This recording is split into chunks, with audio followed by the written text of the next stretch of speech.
This program is intended for informational and educational purposes only. All views and opinions expressed are the views and opinions of the individuals and sponsors presenting them, and not the LTB network. Enjoy the show. Welcome to Bitcoins and Gravy, episode 20. At the time of this recording, a millibit is trading at 65 cents. That's $650 per Bitcoin. Now that's gravy. Welcome to Bitcoins and Gravy, and thanks for joining us today as we podcast from East Nashville, Tennessee. I'm John Barrett. And I'm Lid Shaw. We're two Bitcoin enthusiasts who love to talk about Bitcoins. And share what we learn with you, the listener. Thank you so much for your time, and thanks for listening to Bitcoins and Gravy. On today's show, Lidge and I travel to Waterloo, Canada for a conversation with Adam Cochran, the marketing director for the Canadian Bitcoin exchange Vault of Satoshi. Adam talks to us about high security, building trust in the Bitcoin community, and U.S. versus Canadian Bitcoin exchange regulations. We also get the lowdown on what might be an insider's tip about EMC squared. Einsteinium coin. Shh, I'm busy investing heavily. We also take you to Denver, Colorado to talk with Ryan Walker, a writer for CoinDesk. Ryan takes us on a tour through the evolution of money, from the creationism of fiat currency to the Darwinian evolution of Bitcoin. We learn about how natural selection may just result in a survival of the fittest cryptocurrency, Bitcoin.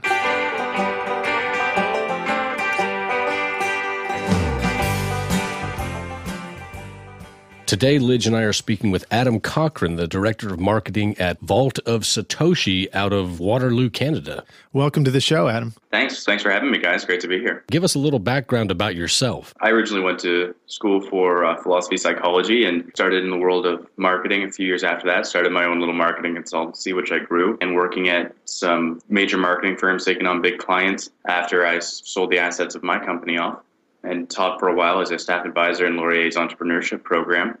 And then I got started in the world of cryptocurrencies. I bought into Bitcoin when it was really small, kind of left it aside, totally forgot about it. And then when Dogecoin came big on the scene, I really got into that and was a moderator of the Dogecoin subreddit for a while.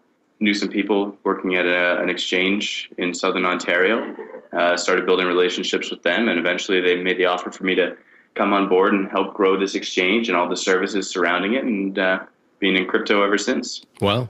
So philosophy? Yeah, philosophy psychology was what I was studying. That's great. Somehow that does seem very appropriate for cryptocurrencies and Bitcoin. Yeah, it's very theoretical, very interesting, and a lot of the value is derived from human perception and interactions and how we build these interesting socioeconomic experiments. Very true, very true. Well, can you tell us more about Vault of Satoshi and what kind of services you guys offer there? What is Vault of Satoshi? So Vault of Satoshi is Canada's largest international Bitcoin and altcoin exchange. We started about 7 months ago, and already we've signed up and verified 40,000 users, and we transact roughly 250 Bitcoin a day on only our Canadian books. We do have support for US dollar books, as well as about 10 other cryptocurrencies at this time, and we're rolling out additional fiat currencies to allow people to trade with. We do support international clients, except for most parts of the United States right now due to the tricky regulatory situations, although we're available in South Carolina, Nevada, and for coin-to-coin in Texas. We also have a bunch of side services, including our new cloud mining beta program, where we're providing cloud mining contracts to users at cost. We had a number of users reach out to us and ask how they could get in on cloud mining and if we knew trustworthy services. And we really couldn't refer them to anything. We decided to strike up some partnerships with major vendors, get some at-cost servers in there, at-cost mining equipment, and provide that to our customers just to strengthen those relationships, because we want to be a trustworthy foothold into the world of cryptocurrencies. And so we're continuing to expand beyond just traditional exchange. And we're also betaing a merchant platform that we hope to roll out fully soon. Wow, that's great. You guys have your plates full, I guess, over there. Let's talk for a minute about regulations. Can you tell our listeners what's the difference between the regulations in Canada versus the regulations for exchanges in the U.S.? So I guess one of the biggest challenges that we face with the U.S. regulatory situation It's just that there's a huge difference in the federal level and then the state level, and every different state has their own stance on things. So FinCEN, for example, classifies Bitcoin as a currency, a subclass of a type of currency called virtual currency or convertible virtual currency. And anyone exchanging virtual currencies or convertible virtual currencies is, in their eyes, a money transmitter and needs to follow all the Know Your Customer and anti-money laundering laws and report to them suspicious transactions. However, at the state level, each state has a different definition of what a money services business is and what a money transmitter is and actually what a currency is. So right now we're able to operate in Texas, for example, because Texas views of currency says it has to be a currency that, I believe it says the printed or digital currency of a state or legislative body or a government body or something like that. So these decentralized currencies don't count. But in other places, the description of a currency is something that contains monetary value or is convertible for monetary value. And so Bitcoin does count. We need to get an MSB license. Here in Canada, we can do one MSB license that covers the entire country. Whereas in the United States, you need to do a different MSB license for each state. And the States is also one of the few countries in the world where, from my understanding of it at least, the legal situation is rather than following the laws of where your business is based out of, when you're dealing with U.S. customers, you have to follow their local laws. So if we want to take someone from Montana, for example, we need to make sure we're following the money transmission rules for the state of Montana. Well, Adam, so for some of our listeners out there who might be brand new to this Bitcoin and altcoins and exchanges, could you explain a little bit about what an exchange is and what the functionality is? Sure. So we make it easy to facilitate transactions from Bitcoin and altcoins. So you sign up with us and you're going to deposit your Canadian dollars, your US dollars, and hopefully soon a few other currencies. And then you can go onto our order book and find listings of people who are selling you Bitcoin, Litecoin, Dogecoin, and a whole bunch of others.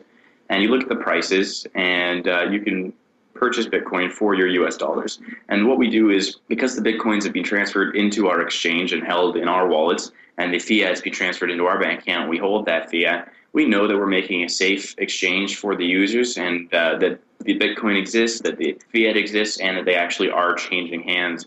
So rather than buying off Joe Schmo on the internet and hoping that he sends your Bitcoins after you send him a payment, we're making sure that it's all by the book, that it's trustworthy and reliable, and that you're getting the best market price because you can see all the different orders on our books. Today, for example, we had orders at 627 Canadian and some at 630 Canadian, and they're bouncing around in there.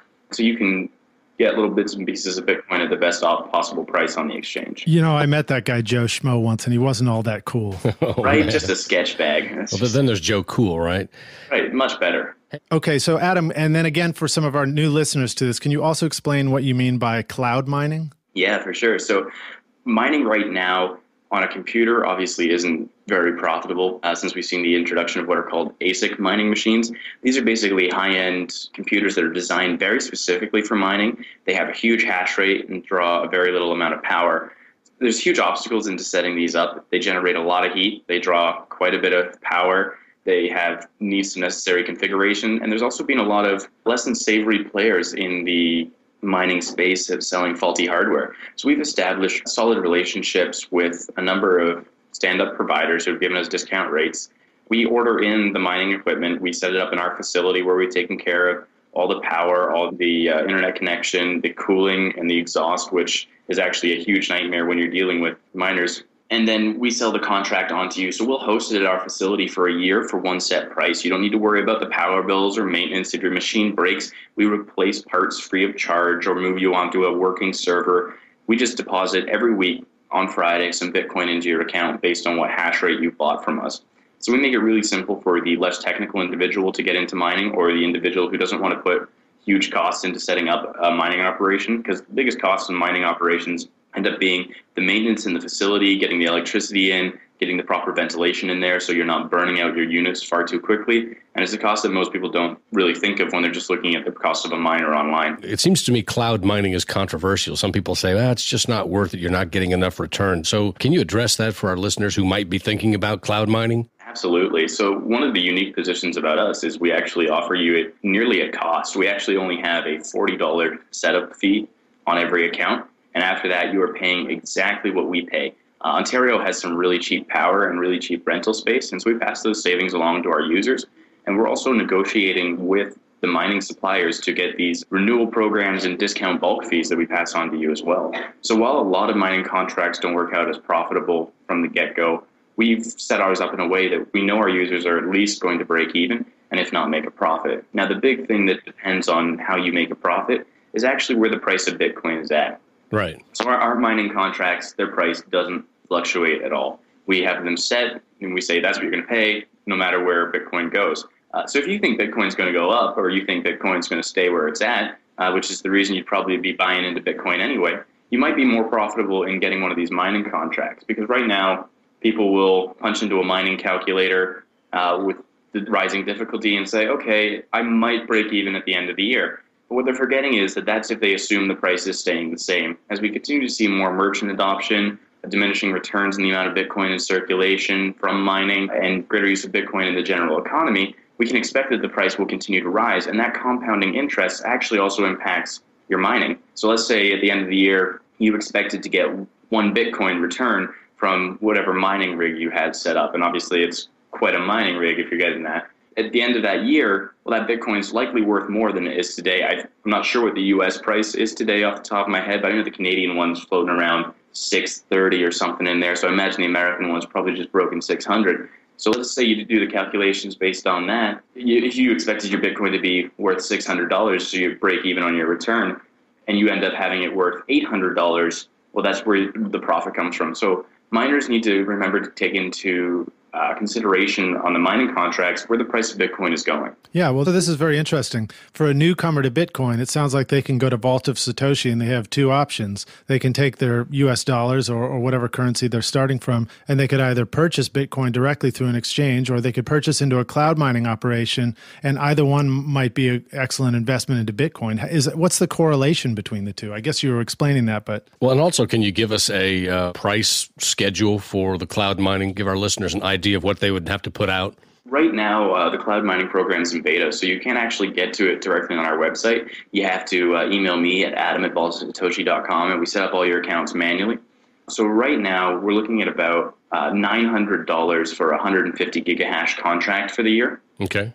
And so we'll be mining at a rate of 150 gigahash a second on your behalf. I have not purchased mining equipment, but my understanding is that if I wanted to have even 2 or 3 gigahash mining per second, I might have to invest $9,000 to purchase the rig myself. Is that correct? So one of the considerations to take there is there's a big difference between mining on Bitcoin and mining on script coins. Script coins are measured in kilohash and megahash, whereas Bitcoin is measured in mostly gigahash and sometimes up to terahash. Mm-hmm. So when we're talking 150 gigahashes in a Bitcoin mining scenario, that's very different than if you were talking even 1 gigahash in script mining. So yeah, you might be $9,000 to get a script miner that does that, because when you're no longer dealing with computers and you start looking at ASIC machines, they have to be very specifically built to do either the Bitcoin algorithm, which is SHA-256, or the script algorithm for Dogecoin, Litecoin, etc. So you can't cross over those machines. Okay.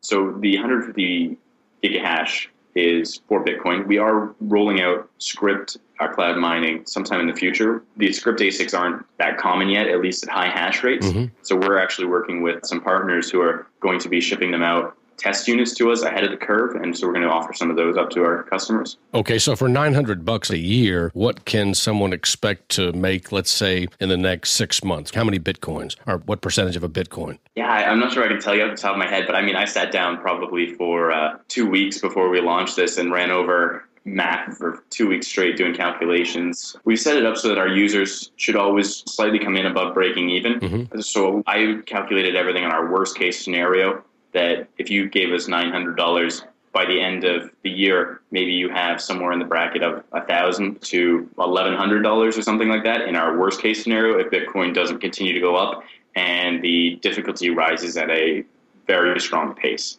I can't remember off the top of my head exactly how many Bitcoin you generate, but we try and pass on all these savings to our users so that we make sure that you're going to have a positive experience with Vault of Satoshi. Right. So if Bitcoin does well, then you do much better than this. You've created a worst case scenario wherein you're still going to come out hopefully on top. Absolutely, yeah. Or worst case scenario is you break even. Yeah, worst case scenario is you break even, unless, of course, the market crashes altogether. But fingers crossed, knock on wood and all that jazz. Yeah, I don't think that'll happen.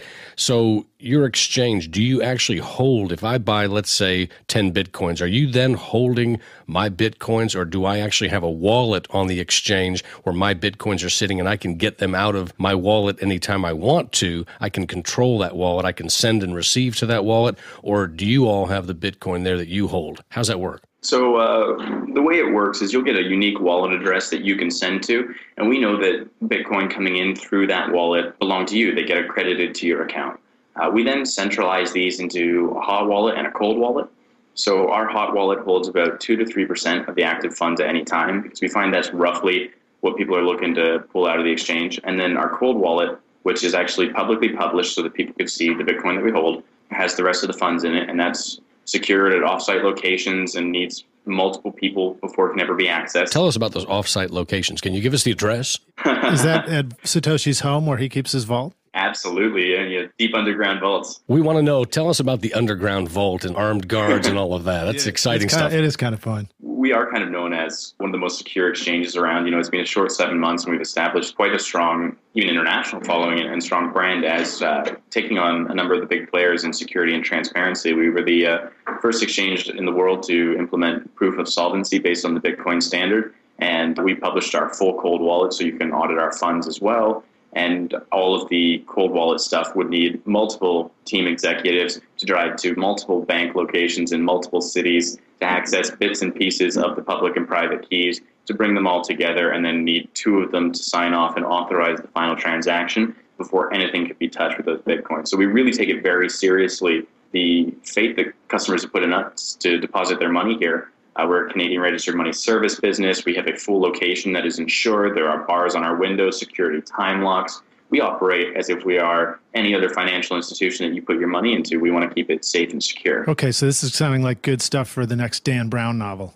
Oh, nice, man. I was going to say, it sounds like you guys have really learned from the mistakes of the other existing exchanges as well. Absolutely. But I think one of the other really unique things about us is we have a very diverse background in our team. A number of us have come from the business world. Some of us have come from the financial world and financial systems and security.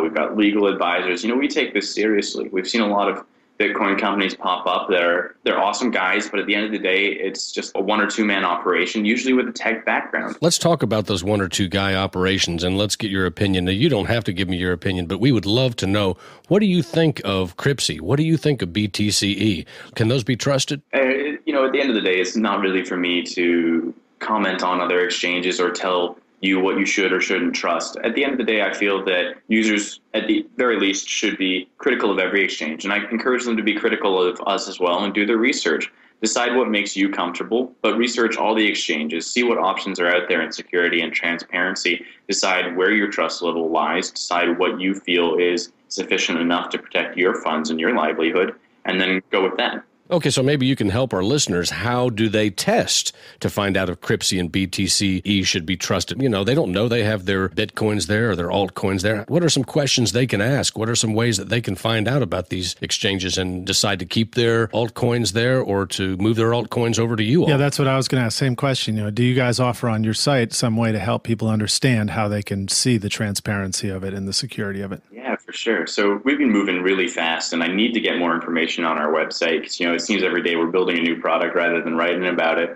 But shortly, I do plan to be launching a blog that will give us sort of full overview of all our products, as well as security parameters and even just basic introductions to the world of Bitcoin. We're going to be co-branding with another group of small Bitcoin businesses here in Canada, a tutorial site that will cover the basics of Bitcoin, Bitcoin security, and all the stuff you need to know.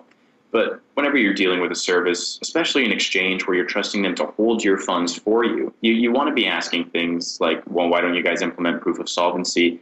Or even on the legal side of things, are you registered with FinCEN? Are you a money services business?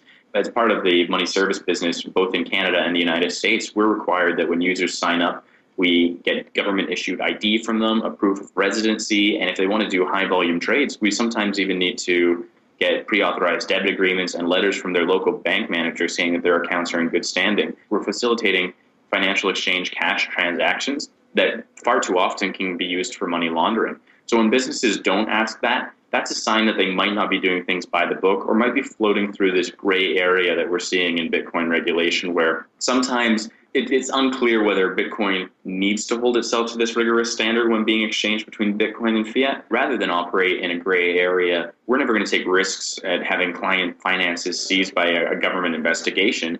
We're going to do everything we can by the book. We're going to take every precaution we can as if we were held to these same strict standards to make sure that you're secure. So every customer is going to be different, and I'm sure there's a lot of well-intentioned exchanges out there that may operate in a gray area or may not have proof of solvency, and that your funds are fine. These are questions that I would personally ask if I was putting my money anywhere. And Sure. so we feel that we should treat our customers just the same way. I wanted to cut back to something else you mentioned. You talked about trading up to 10 coins now or in the near future. What is Vault of Satoshi doing about altcoins and things beyond Bitcoin? We're a little unique in our situation at how we actually dive into auditing our altcoins and what we add to our exchange. We have an internal process that I've developed where we focus not only on the economic values, but also some of the social and technical values of a coin. Mhm. So we'll look at a coin and not just be like, oh, that coin is traded a lot, we'll add it to our exchange. We want coins that are going to be around for the long haul and coins that our users can feel at least relatively safe in buying. You know, we don't back all the coins on our exchange. We don't say that these are safe entirely and going to be around forever. There's obviously always going to be some risk when dealing with any currency, even a fiat currency.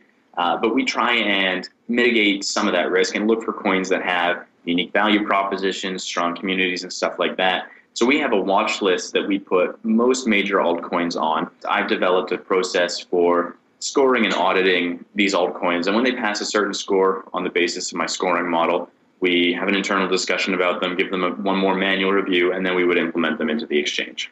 You know, we're one of the few exchanges that when we add a coin, we don't force you to trade through Bitcoin. If we add a coin, you can trade it directly to any other cryptocurrency as well as fiat right away. And so there's some small coins that we're the first exchange in the world to offer that to. And one of them is called Einsteinium, or EMC2.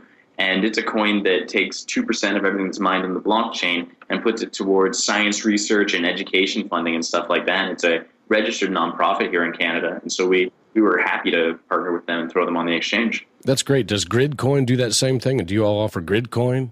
We don't offer Gridcoin yet, but I do know that one is on my watch list. Cool, right on. Well, we may have to wrap up here, Adam, but I have one more question for you before we go. Can you tell us who you're reaching out to in our listener base? Who's your ideal customer? Who's the person who really should be coming to Vault of Satoshi to check it out?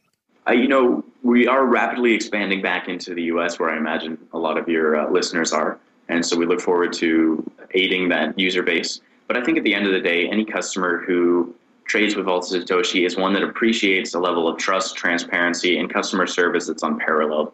We are a professional business. You can call our support team, who is in the office 7 days a week now. We've just hired new weekend staff. So 9 to 5, 7 days a week, we have support staff you can get on the phone. You can go to our website. You can see who we are. We're on Reddit. You can reach out to us. You can drop by our office if you're in Canada, and if you bring some coffee with you. We're a legitimate business, and yes, there are some more obstacles to working with us. We have a lengthy verification process, although that's down to about a 24-hour process now. Most users who sign up are verified within 24 hours. Mm-hmm.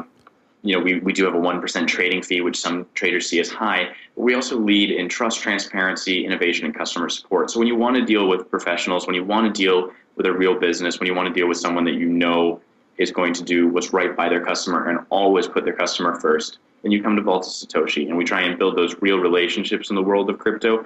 We get to know your name. We have customers drop by and take us for a round of golf. We really try and be something a little different in the crypto space. That's cool, man. Well, it's good to know you guys are there watching over our Bitcoins and you're not just out ice fishing all day.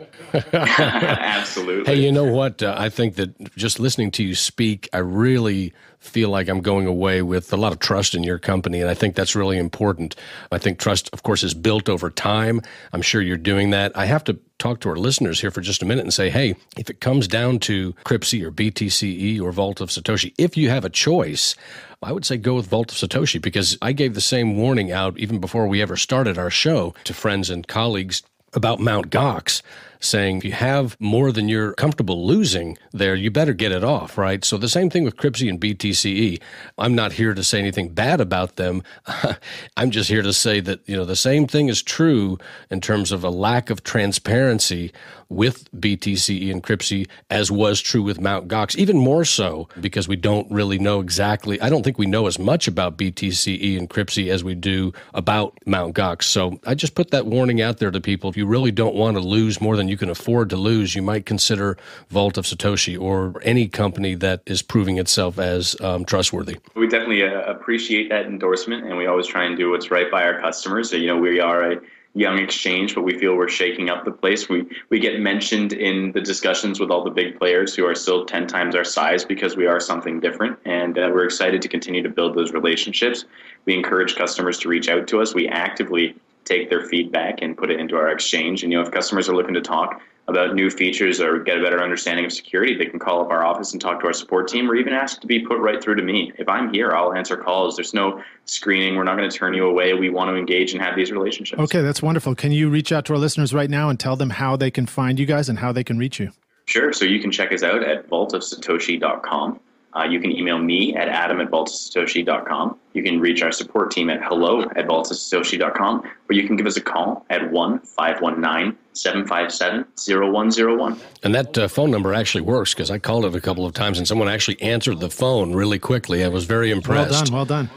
And you had the phone number right in front of you. I think, we have to sort of remember ours every time we call out for the hotline here at Bitcoins and Gravy. Yeah, what is that number anyway?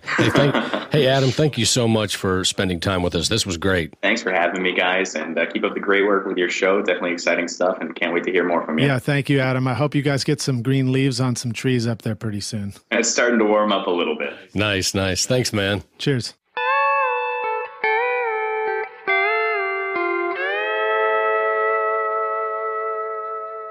I'm John Barrett. And I'm Lid Shaw. We're two guys from East Nashville, Tennessee who love talking about Bitcoin. Join us for Bitcoins and Gravy right here as we talk with business owners around the country and around the world who are using Bitcoins right now to grow their businesses. We interview Bitcoin experts about cutting-edge developments, the future of Bitcoin the currency, and Bitcoin the shared network. We also talk with everyday folks who use Bitcoins instead of money for everyday purchases. And if you're still not sure about Bitcoins, we can help. Bitcoins and Gravy will get you up to speed with this new fast-paced technology, Bitcoin. We invite you, the listener, to call us on the Bitcoins and Gravy hotline at 615-208-5198 with your questions or comments about Bitcoin. And remember to tune in right here for Bitcoins and Gravy. Now that's gravy.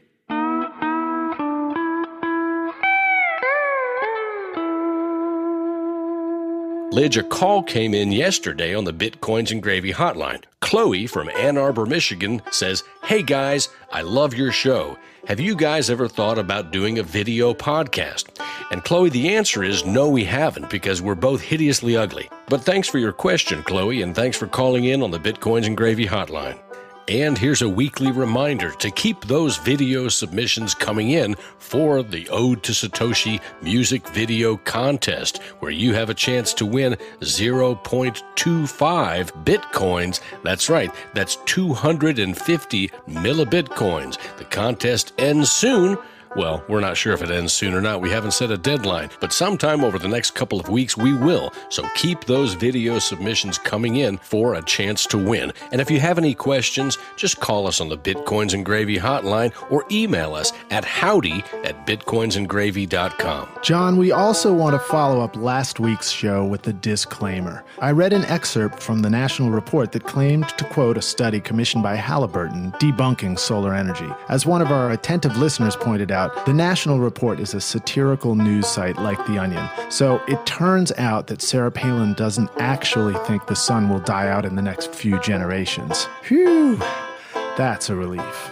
Okay, John, I want to also share with you a couple of very important emails that came in from listeners. So as some of you know, we have put up 2 different songs on our Bitcoins and Gravy website. The first was Ode to Satoshi, which I've recorded here with John. And the second is Spring is an Amazing Thing, which I also recorded here and co-wrote with my daughter. Anyway, we put these songs up and we asked our listeners to check them out. And if they wanted to purchase them for Bitcoin, they could do so using a special link on our website that through an embed link using the Satoshi Box platform would allow listeners to purchase the song with Bitcoin and then receive a download link. Well, apparently we've had at least a couple of listeners who had trouble going through the Satoshi Box website and getting the download link to work properly. I emailed Satoshi Box through their tech support email a couple of times and received no answer. So we had to take the links down from the website, and we thank both our listeners who wrote in to let us know about this, and of course immediately sent them a link to the song for their download. But consider this a shout out to Satoshi Box. If you're out there and you're listening, our listeners and John and I here at Bitcoins and Gravy would really like to be able to hear from you and get this shored up so it works. It looks like Satoshi Box is a fantastic idea, very simple concept, but if it's not working, it's not working. In fact, one of our listeners said in his email, I think you should not sell content for Bitcoin unless you can implement the technology right. You are harming Bitcoin more than you are helping it when the purchase experience works worse than credit cards. All right, point well taken, and we've taken it down from our site. Thank you very much for writing in. When something doesn't work right, we want to know right away so we can take care of it. We're here for our listening audience, and we only want to be able to suggest things that are really helping out in the cause of Bitcoin. So thanks very much for writing in, and we'll see what we can do to improve the experience. Cheers.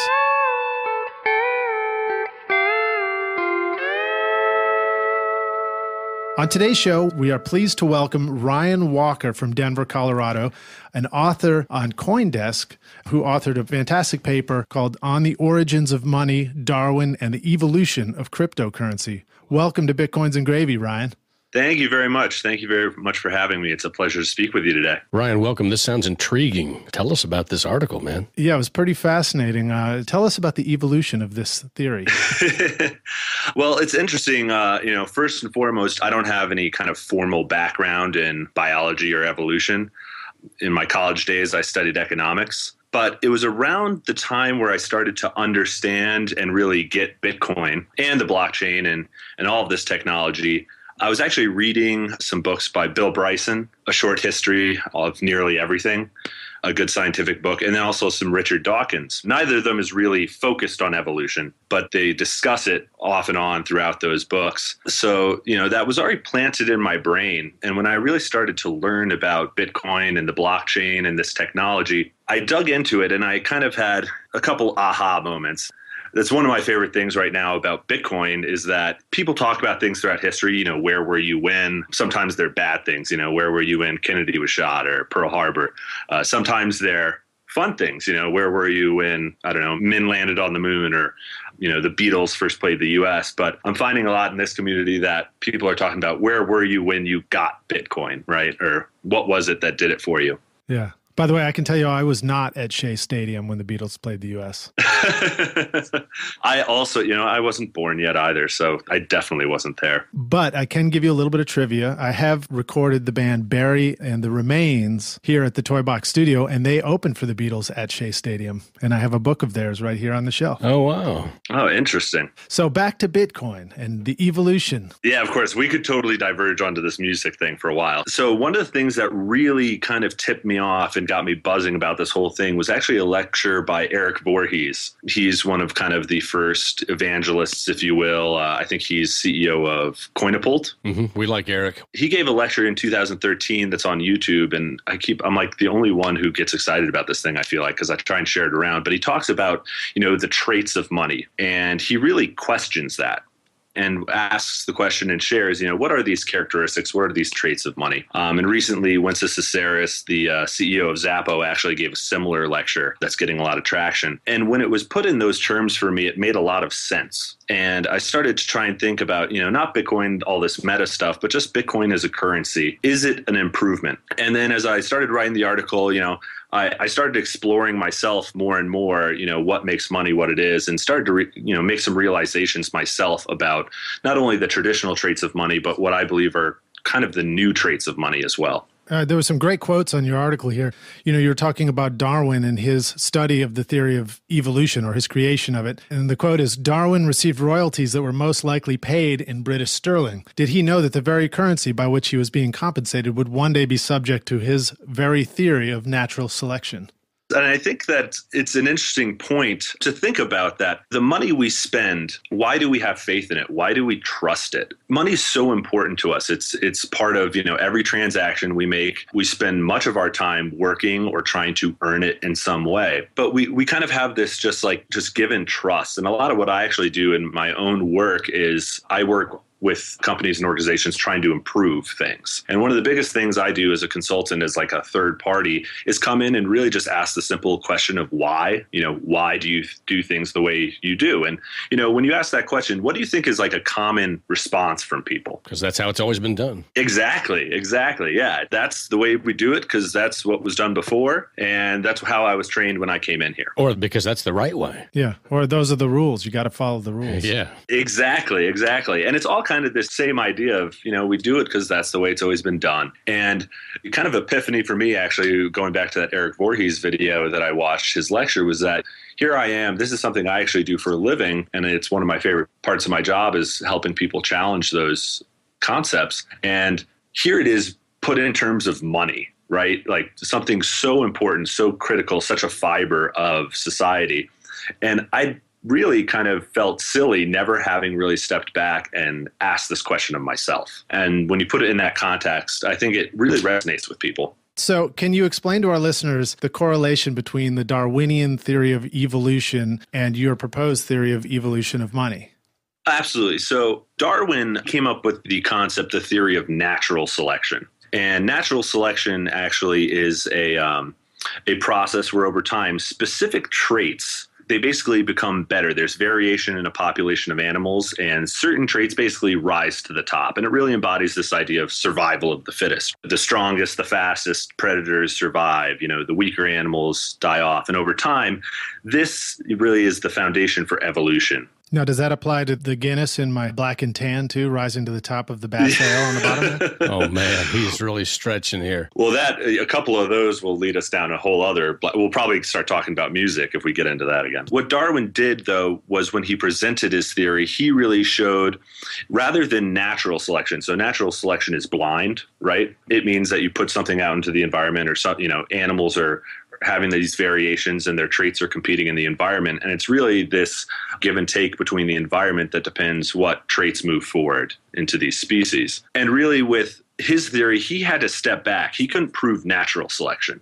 He had to prove another type of evolution called artificial selection. And with artificial selection, it's really like the breeding of dogs, for example. So we can take two types of dogs, and breed them together to try and get some specific trait out of that dog. And it's a really funny thing. What Darwin did is just a kind of a funny cultural thing. He used something famously known in the Darwinian world as the fancy pigeon experiment. Okay. Have you ever heard of the fancy pigeon experiment? No, but I like it already. How can you not, right?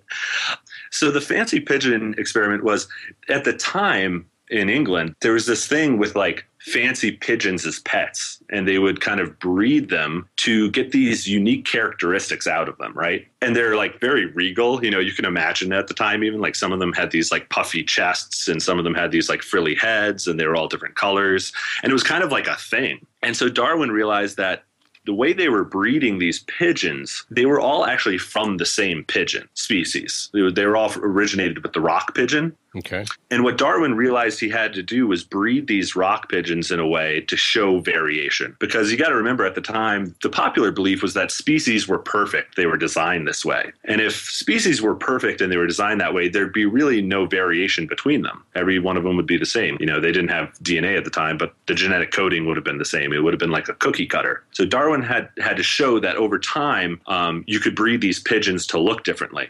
And that would be kind of like a sped up version of natural selection, of evolution over time. And he did so in a way that a taxonomist, somebody that really defines what a species is, if he was approached and shown these 6 different types of pigeons, he would declare each of them a different species. But in reality, Darwin knew that they were all sourced back to the origin of this one type of rock pigeon. Okay. And so how does that transfer over to currency and cryptocurrency? Well, it's an interesting parallel because obviously cryptocurrency isn't a living thing, right? It's not like a dollar bill gives birth to another tiny little dollar bill and it's this strange new thing, or a bunch of pennies, right? And you created this wonderful chart in your article that has the traits of money, and then you're comparing gold and fiat and crypto. It seems like you broke it down into all these different specific traits, like the traits that a species would have for survival. When you think about the traits of an animal, their size and strength, and there are all these parallels. In the article, I use the metaphor of dinosaurs. And they have all these specific traits, and over time, certain traits rise to the top and allow that species to survive more. When I started doing my research, I found that there There are 6 different traits most often mentioned, but they're in varied degrees. And once I kind of pooled all my research together, I realized that there's really 8 traditional traits of money that people really discuss. All right, let's hear them. Yeah, let's hear it. These are fungibility, so the interchangeableness of money. If I give you $1 for $1, that's very fungible. But if I gave you a diamond and you're going to exchange a diamond, we'd probably have to kind of eyeball it, right? Right. So fungible just means the units that we're transacting with are the same. Each unit is the same. If you gave me $1 today and I traded it for $1 with somebody else and came back to you with their dollar, you would still accept it back. It's any dollar is exchangeable for any other dollar. Right. Exactly.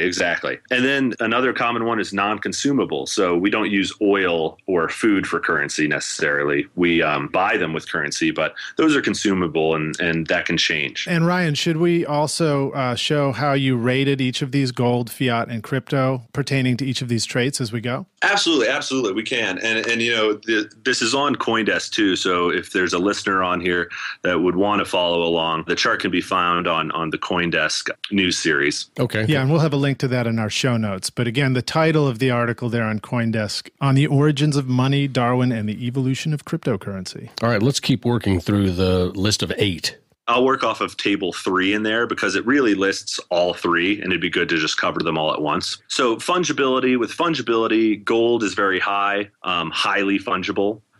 Fiat dollars, US dollars in this case, very fungible. I know $1 is $1. Same in crypto. A Bitcoin is a Bitcoin. Or this is a pretty core element of what we need in a currency or money. Yeah, no, I think I'll just clarify too. In the world of gold, you would need some sort of trusted authority that you could trust that this was a certain amount of gold. It was how many carats of gold within the coin, and that it was tradable. Within fiat currency, you need a trusted understanding that this printed dollar bill is actually a dollar bill and it's not counterfeited. And in the crypto world, you need the trust of the blockchain, the decentralized blockchain, to verify that you in fact do have these Bitcoins in your possession. Yeah. Exactly. Good points. And we touch on that with another one of the common traits, which is security. I'll get to that in a bit. But then there's also portability. So it's pretty straightforward here. Gold, it's pretty heavy, to move it around. There's a reason we finally moved on to fiat currencies is because gold, it's difficult to move around. It weighs a lot. We're not going to be carrying gold everywhere we go. Sure. I don't even like carrying my wallet in my pocket. And it's a really interesting thing now with cryptocurrency because, we're all, majority of the people at least that are currently into cryptocurrency are already carrying around a cell phone. It really almost, it in a sense becomes weightless and can be sent anywhere instantly around the world. So in that way, it's highly evolved, very highly portable. Right. You can cross borders with it, whereas these days now with the metal and the dollar bills and the $20 bills, you cannot cross borders. Exactly. The next one is durability. So gold is a very durable, it's a metal. It's very durable. Fiat money, somewhat less durable. And then crypto, it's in an electronic form and it's out there on a network. In many ways, it's actually superiorly durable because even if, my computer crashes and I'm running a node, it's still out there on thousands of other computers. Yeah. Right. And yet it seems to me it's harder to lose a gold coin than it is to lose Bitcoin. Next. Security. So in this case, I'm not talking secure like it can't be stolen. I'm talking about security in terms of that it can't be counterfeited. So gold, there may be situations where you can pass gold off, fool's gold or anything else off as gold, or include some other metal in the gold to give it a greater weight. Fiat dollars, you can certainly counterfeit that. The Fed is constantly trying to change the printing to keep up to speed and ahead of the curve of counterfeiters. And then crypto, currently, with the solution of the blockchain and the distributed network, and the confirmation system, it is fairly secure given, that a 51% attack doesn't happen. But even with that, a 51% attack, as we've already kind of had these discussions before, there's the incentive structure is not really there for that. Sure. And then also, I think I don't know if you intentionally skipped one on here. Highly divisible was one of your traits. Yes. Highly divisible is another one. Gold and fiat are both divisible to some extent. Actually, you could make an argument that gold is fairly divisible because there was a time where gold was traded in gold dust and things like that. But crypto certainly going to 8 decimal points is as divisible as it gets. Even Gavin Andresen has mentioned that going beyond a Satoshi in the protocol would not be a hard fork. So that's certainly possible to an even greater extent. Yeah. The next one is that's easily transactable. And this one's an interesting one. Gold, not as transactable as if you're talking about high volumes. Fiat dollars certainly are, especially with the structure around fiat money nowadays of being electronic. And then crypto, some people would debate that crypto is not easily transactable now, but I think anybody that's actually operating with it would say that it is fairly transactable. And I only think that's going to get more and more transactable over time as all these extremely smart people develop the tools around it. Oh, yeah. It's pretty exciting to see, right? Yeah. And then the final one, and this was really one of the ahas as I was writing this article, is scarcity and predictable supply. The interesting thing is I would rate gold as a moderate in terms of scarcity because it's still being actively mined. But there's also these interesting things and implications, bacteria that can actually take toxic chemicals and actually produce gold. It's like the alchemist's dream. Yeah, for sure. Fiat dollars, as we know nowadays, are not scarce and they're easily printed. Unless you're working for them. Yes, yeah, for sure. And finally, crypto, we know that there is a scarce and predictable supply. And I think that this characteristic actually, based on the traditional traits of money, is what really probably caught the attention of most fans of cryptocurrency right now. And it's kind of an interesting realization is that fiat dollars, money, paper bills used to be backed by gold. And it was kind of a hybrid in this evolution from straight up gold coins to backed fiat money, so commodity-backed dollars, and then fiat money, which has no backing. And it was a big epiphany for me, really, in my research for this article, was realizing that there's literally no gold-backed currencies anywhere. So no gold-backed currencies anywhere, but people still do transact with gold. Exactly. So gold itself may not be as evolved based on these traits of money as fiat, but in many ways, it's better at being scarce than fiat dollars. And in this way, it may actually survive the test of time. We've seen, there was a study I referenced in the article from dollardays.org. They looked at over 700 fiat currencies over time, and a large number of them failed. And actually, the number one reason, I think it was something like 28% of those failures was due to hyperinflation. Yeah, I think your quote out there was that a study of 775 fiat currencies, that the average life expectancy of a fiat currency is 27 years. Only 27 years. Yeah, it's pretty shocking when you think about it, that these things, as a species of currency, fiat money has not really shown that it lasts the test of time. No, but that could change moving forward. We have no idea. For instance, most people don't know the word fiat. It means by decree. So as long as a government, let's say the U.S. government, has a certain amount of power and a certain amount of tanks and planes and bombs and all of this, and they retain that power, they then can continue to say this is even the reserve currency of the world by decree. If not the reserve currency of the world, which I think is a dubious proposition, definitely they can continue to say for another decade or 2 or 3 or 4 decades, this is the currency that we will use. This is our number one currency. By decree, they can say that, right? Yeah, okay. And that takes us to our next trait of money, which was sovereign government issued, right? Exactly.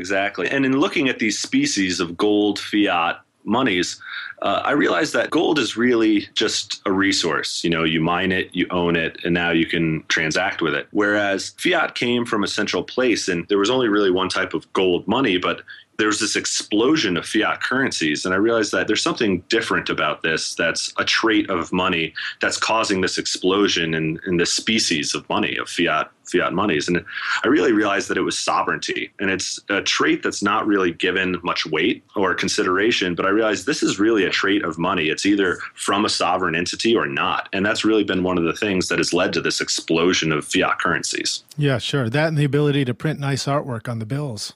Exactly. And the interesting thing, what's so interesting now is that was a trait that gave fiat money a lot of success over time with this explosion of all these fiat currencies. But it was a trait that was favorable for one period of time. But now the conditions of the environment, I believe, are changing. And with the consciousness that decentralized systems are possible, I believe that tide may be turning where that is no longer a trait that's favorable for currencies, similar to size and strength and the requirement of the dinosaurs having a requirement for a lot of food and a lot of oxygen.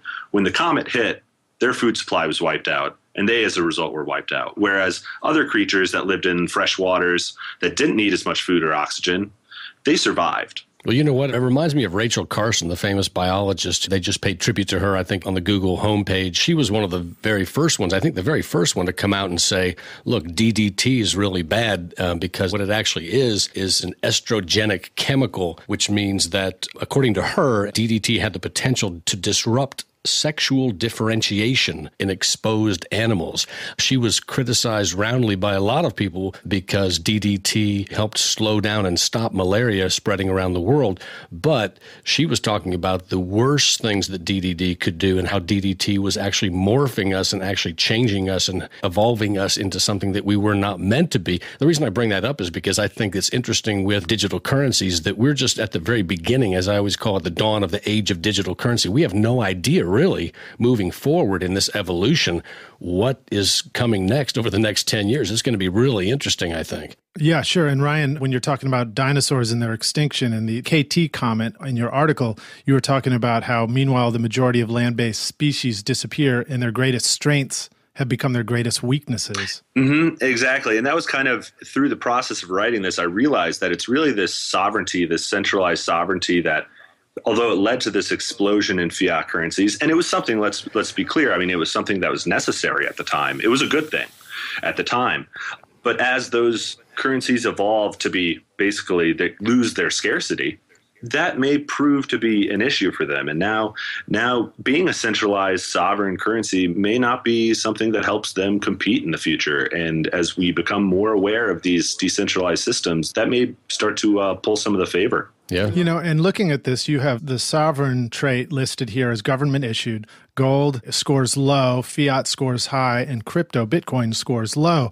But if you just kind of reverse that and you consider government as by the people and for the people, then perhaps in a decentralized way, crypto is really high and fiat is really low. Or going to be high, yes. Nice. Absolutely, yeah. If you switch the vernacular there, and you put it in kind of a term of favorability.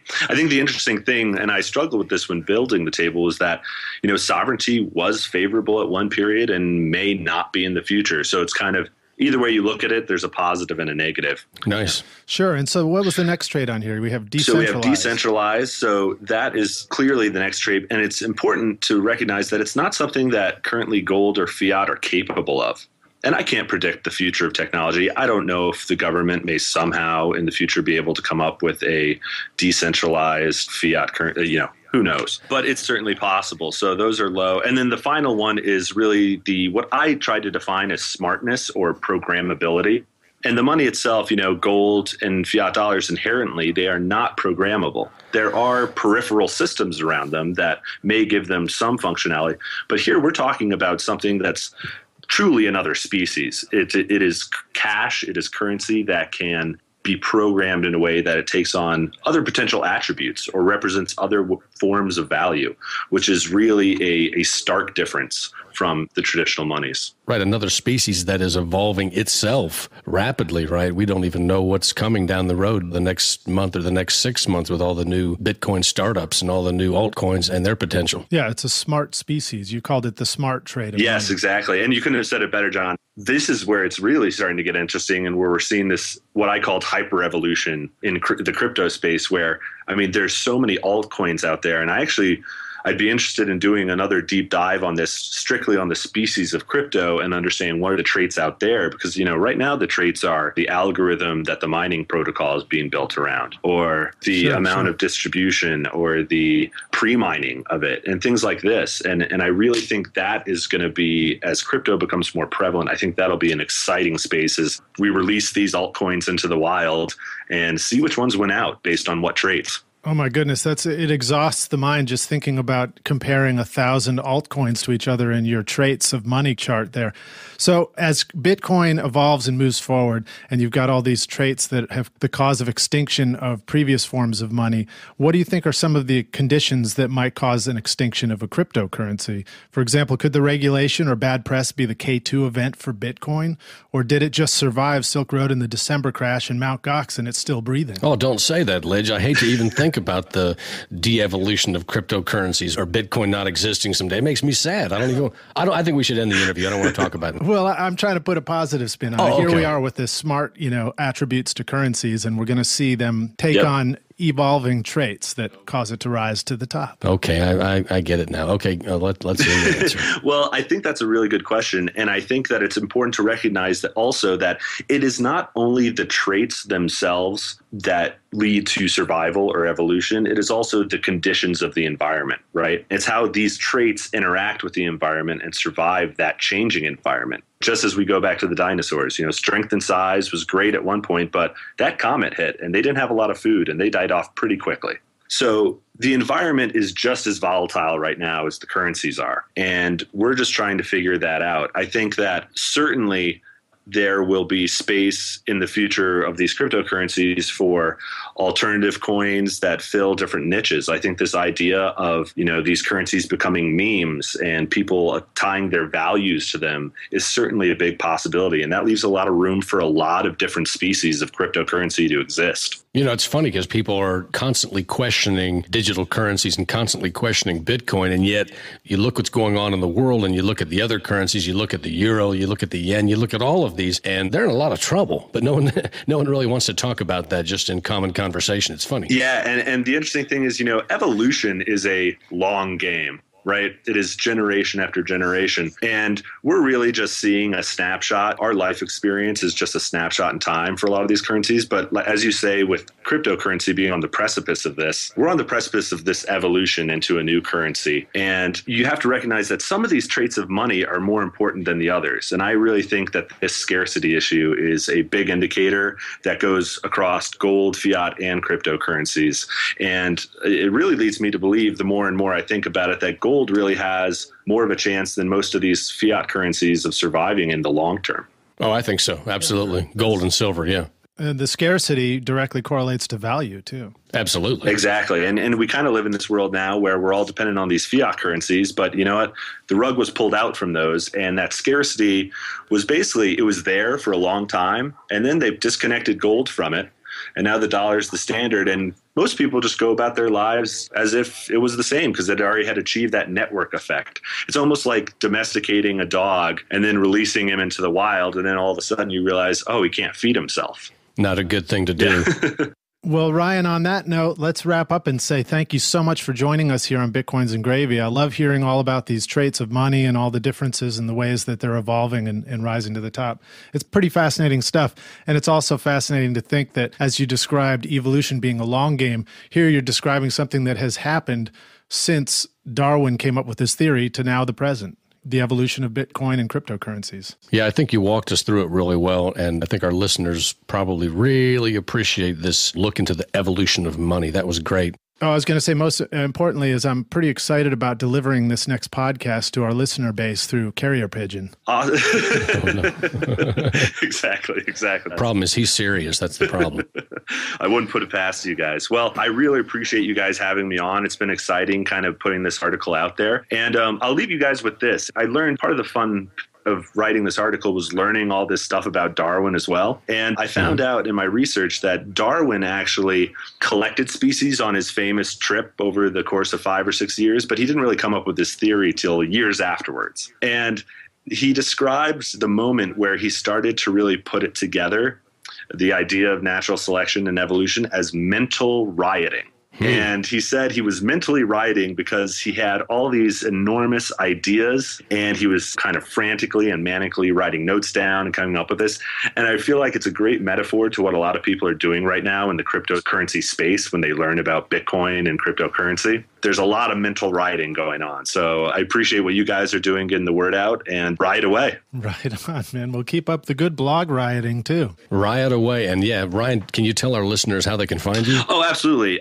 Again, my name is Ryan Walker. I'm on LinkedIn, but there's about 20 million Ryan Walkers on LinkedIn. So if you have a year to search for me, you can do that. But probably the easiest way is on Twitter, where I do a lot of my crypto conversations. So that is at Ryan M. Walker. Again, Twitter, that's at Ryan M. Walker. All right, great. Well, Ryan, thank you so much for joining us on Bitcoins and Gravy. It's been a pleasure speaking with you, and we look forward to reading more of your articles on CoinDesk and elsewhere. All right. Thanks, John and Lidge. Hey, thanks, Ryan. Great having you here, man. Cheers. Thank you, Ryan. Talk to you soon.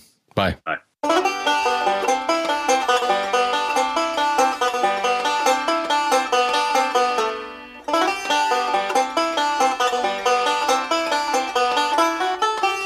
Thank you to our guests on today's show, Adam Cochran from Vault of Satoshi and Ryan Walker of CoinDesk. To find out more about our guests and sponsors, visit our show notes at bitcoinsandgravy.com/episode 20. Thank you so much for listening to our show. We greatly appreciate your time and attention. If you like the show, please remember to go to iTunes and leave us a review. Also, hit the subscribe button if you'd like to hear from Bitcoins and Gravy each week. And remember the Bitcoins and Gravy hotline. Have you ever wanted to be a podcaster? Then call us at 615-208-5198 and leave us a message with your comments, questions, or complaints. This is your opportunity to tell us what you think. If you give us permission, we will put you on the show. So call the Bitcoins and Gravy hotline at 615-208-5198. That's right, that's the Bitcoins and Gravy hotline.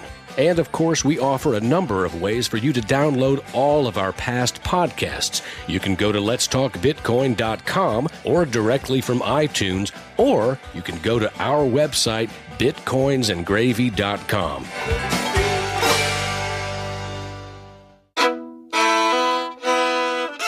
If you enjoyed the show, please take a moment and leave a review or comment on iTunes or SoundCloud. Let us know what you like or where we can improve. And remember, it's your reviews and comments that help new listeners discover Bitcoins and Gravy, plus all the other great shows on the Let's Talk Bitcoin Podcast Network. And we thank you for your generous tips and donations. I'm John Barrett. And I'm Lid Shaw, and you've been listening to Bitcoins and Gravy from East Nashville, Tennessee.